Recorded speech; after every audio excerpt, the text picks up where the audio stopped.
Good morning दोस्तों। मैं हूं आपका संतोष। आज फिर मैं एक नया टॉपिक के साथ आपके पास प्रेजेंट हूं।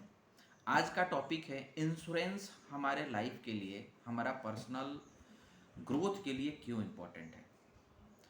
हम सब अपने पूरे परिवार को और अपने आप को सिक्योर और फाइनेंशियली स्ट्रांग बनाना चाहते हैं। आप सब हम सब जानते हैं पर्सनल फाइनेंसिंग में यही सिखाया जाता है हमें कि हम किस तरह से प्लानिंग करें, किस तरह से इन्वेस्टिंग करें, किस तरह से अपना पैसा को सेव करें, जिससे हम फाइनेंशियली स्टेबल और सिक्योर और इनकमिंग ईयर में हम फाइनेंशियली स्ट्रांग बन जाएं।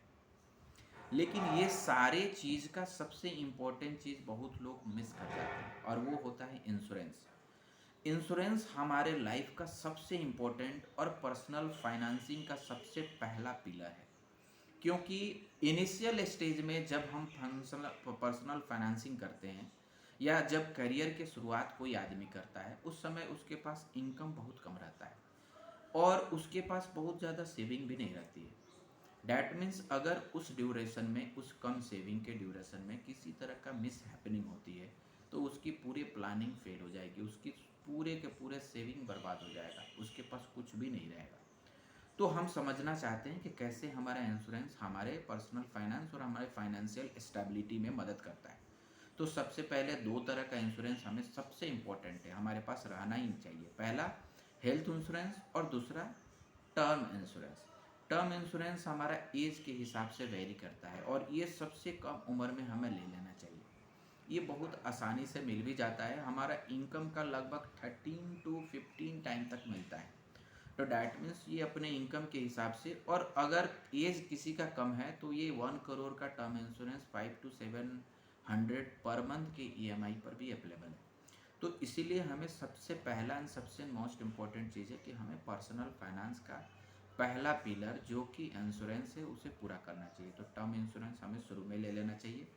उसके बाद दूसरा काम होता है हमारा हेल्थ इंश्योरेंस का। हेल्थ इंश्योरेंस बहुत ज़रूरी है, क्योंकि आप कितना भी पैसा सेव करके रखें, अगर किसी भी तरह का परिवार में या किसी को कोई तबीयत खराब हो जाती है तो हॉस्पिटलाइज होने के बाद आपकी पूरी की पूरी सेविंग ख़त्म हो जाती है और इवन आपका पूरा फाइनेंशियल प्लानिंग का धजिया उड़ जाता है।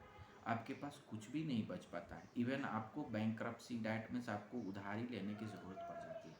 तो ये सारी चीज़ को हमें प्लान करके, हमें सेव करके हर और हमारा अपना प्लानिंग के पार्ट बना कर रखना है। तो अब हम जानना चाहते हैं कि एक छोटा एम्प्लॉय और एक शुरुआत करियर डेवलपमेंट के स्टेज में शुरुआत में एक एम्प्लॉय को अपना टर्म इंश्योरेंस और हेल्थ इंश्योरेंस दोनों रखना चाहिए। मैं अपने कैलकुलेशन के हिसाब से बताना चाहता हूँ कि अगर टर्म इंश्योरेंस कम उम्र में ले रहा है तो 5 to 700 रुपीज़ पर मंथ, और हेल्थ इंश्योरेंस अगर इंडिविजुअल या फैमिली के साथ भी ले रहा है तो मैक्सिमम 1000 पर मंथ में आपको मिल जाएगा फैमिली फ्लोटर हेल्थ इंश्योरेंस। ये दोनों का जो कॉस्टिंग आती है पर मंथ 2000 to 2500, जो कि बहुत बड़ा नहीं है, क्योंकि ये आपकी पूरे के पूरे फाइनेंशियल प्लानिंग का बहुत सारा टेंशन रिलीज कर देता है। ठीक है, मैं समझ सकता हूँ कि आपको हेल्थ इंश्योरेंस और टर्म इंश्योरेंस में मैं आपको बता पाया हूँ कि किस तरह से ये आपके पर्सनल और फाइनेंशियल स्टेबिलिटी में मदद करता है। धन्यवाद।